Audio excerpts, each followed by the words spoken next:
আমি আজকে চেঞ্জ করব আমার মোটরসাইকেলের ওয়েল সিল। এই দেখেন লিক করতেছে, তেল বাইট হইতেছে এবং ডিস্কে তেল পরে আর ব্রেক ধরতেছে না। এই দেখেন আমার হাতে তেল, ব্রেক ধরতেছে না, দেখতেছেন। আমি চেঞ্জ করব, আপনারা আমার সাথেই থাকেন। আর দেরিতে চেঞ্জ করলে রডে স্পট পড়ে যাবে, তারপর রড চেঞ্জ করতে হবে। সাথেই থাকুন, আমি দেখাচ্ছি সম্পূর্ণ ভিডিও।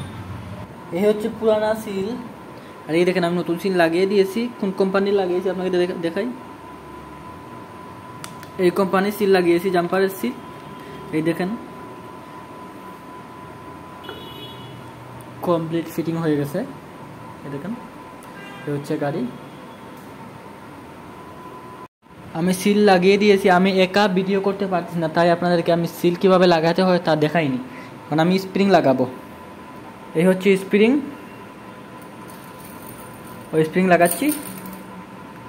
দাঁড়ান, আমি তো একা, এই জন্য কাজ করতে পারছি না। এই উপরে তুললাম, তারপর নাটটা লাগিয়ে দেবো। নাটটা আপনাদেরকে দেখাবো না, কারণ আমি একা এগুলো করতে পারতেছি না। হ্যাঁ,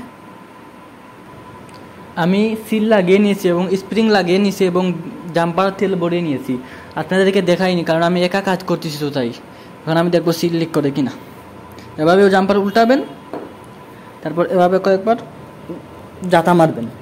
আমি জাতা দিচ্ছি, তারপর দেখবেন লিক করতেছে কিনা। না, লিক করতেছে না, একবারে পরিষ্কার জাম্পার। আমার সিল ফিটিং হয়ে গেছে। আমি এখন জাম্পার তুলতেছি জায়গায়।